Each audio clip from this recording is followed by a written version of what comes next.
Todo está muy bien, pero la verdad es que a pesar de haber hablado en los capítulos anteriores sobre autores extraordinarios, por cierto te dejo en la descripción los enlaces, todavía no hemos dicho nada acerca del concepto que da sentido a toda esta serie. Por eso el video de hoy va a ser un poco diferente.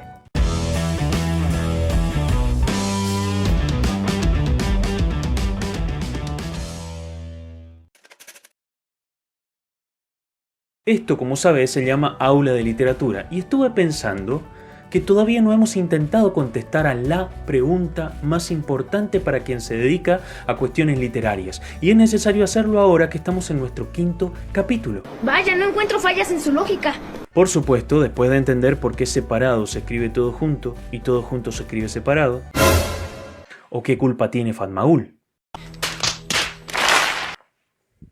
Hago referencia a la cuestión de qué es literatura. Pregunta complejísima que lleva años, siglos en discusión y todavía sigue dándonos problemas. Lo primero que hay que tener en cuenta es que cuando decimos literatura, estamos hablando de un arte. El arte, todo tipo de arte. Y este no es un detalle menor, porque la percepción que cada mente, que cada ser humano tiene frente a una obra de arte, sea pintura, música, fotografía o cualquiera de las ramas posibles del arte, implica subjetividad.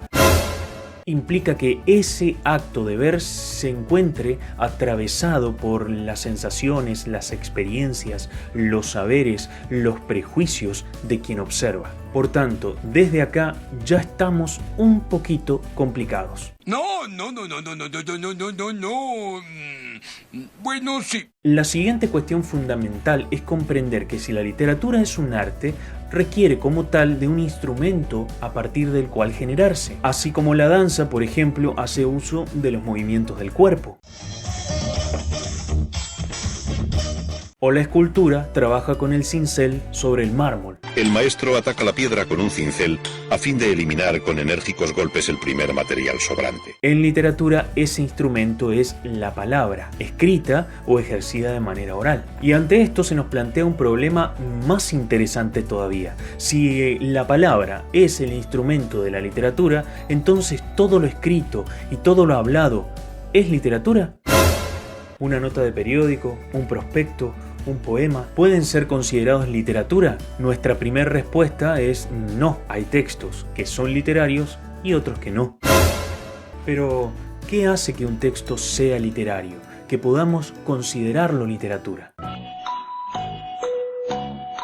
Esta es otra pregunta que se enlaza a la original. Si este video te está gustando, dale un enorme me gusta, suscríbete, activa la campanita para recibir las notificaciones y en la descripción te dejo, como te dije hace un momento, los enlaces a los capítulos anteriores.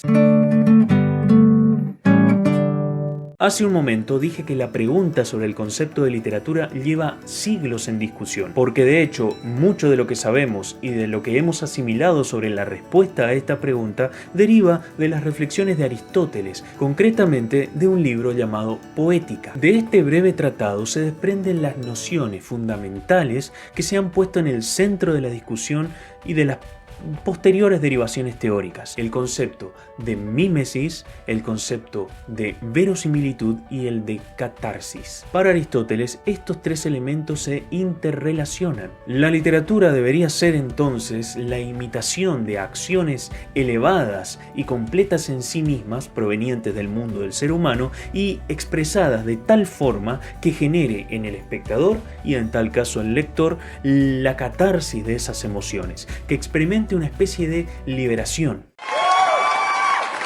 Esta idea de lo verosímil y de lo mimético prácticamente no se abandona nunca. Lo que ha sucedido es que con el paso de los siglos se ha visto que la literatura servía para otras cosas. No.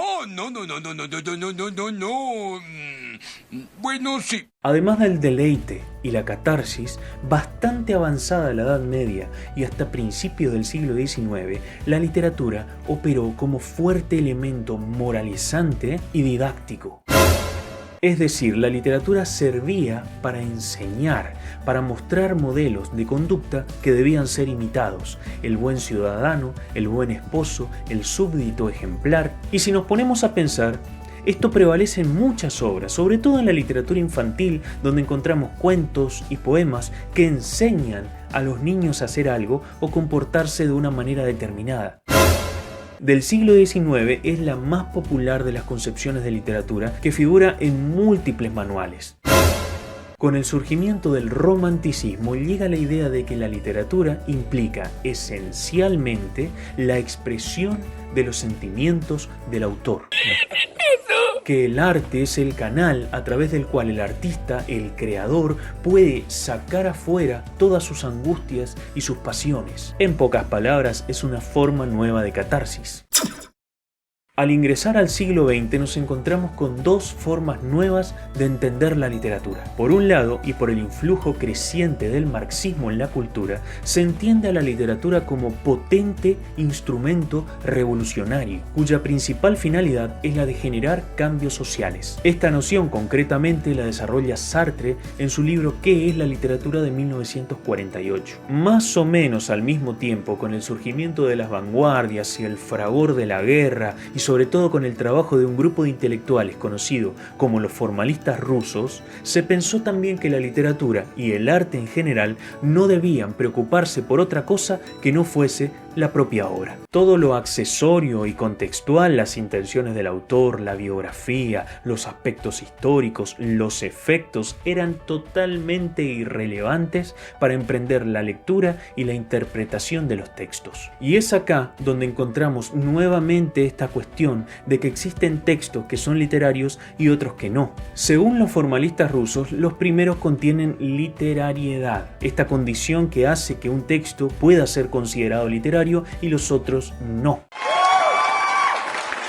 De esto se deriva también la idea de que en literatura existen textos más complejos que otros y por tanto más literarios. Esto igualmente es muy difícil de determinar. ¿Qué hace que un texto de Borges sea más complejo que uno de Soriano? ¿Por qué se considera que una novela de García Márquez es más literaria que una de Rowling o de Collins? Un libro que llega a vos por una razón inexplicable, del cual leíste cada palabra con tremenda intensidad, que se codificaron en tu mente en forma de idea y que provocó estímulos que te hicieron llorar de emoción o de alegría o de bronca. ¿Cómo no va a ser compleja? Entonces, sea que deleite, sea que enseñe o que exprese los sentimientos del autor, sea que genere cambios sociales o no le importe nada de eso, la única respuesta que podemos dar por el momento a la pregunta de qué es literatura es que constituye una categoría inestable.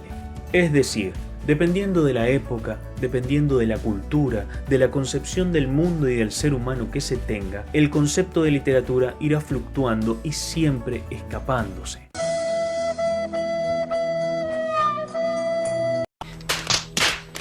Espero que les haya gustado esta síntesis un poco histórica, un poco teórica respecto a la pregunta inicial. Déjenme en los comentarios sus opiniones y recuerden, lo escucharon en el aula de literatura.